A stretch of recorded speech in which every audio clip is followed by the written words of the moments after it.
अस्य श्रीनृसिंहद्वादशनामस्तोत्रमहामन्त्रस्य वेदव्यासो भगवान् ऋषिः। अनुष्टुप् छन्दः। लक्ष्मीनृसिंहो देवता। श्रीनृसिंहप्रीत्यर्थे विनियोगः। स्वपक्षपक्षपातेन त्वद्विपक्षविधारणम्।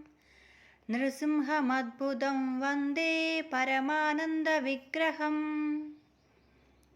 प्रथमं तु महाज्वालो, द्वितीयं तु उग्रकेसरी, तृतीयं वज्रदंष्ट्रश्च, चतुर्थं तु विशारदा, पञ्चमं नारसिंहश्च, षष्ठः कश्यपमर्दना, सप्तमो यादुहन्ता चाष्टमो देववल्लभः, नवमं प्रह्लादवरदो, दशमो नन्दहस्तका, एकादशो महारुद्रो, द्वादशो दारुणस्तथा।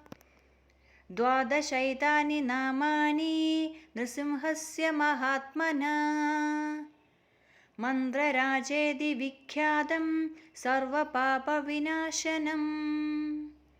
क्षयाप् स्मरकुष्ठादि तापज्वरनिवारणम्।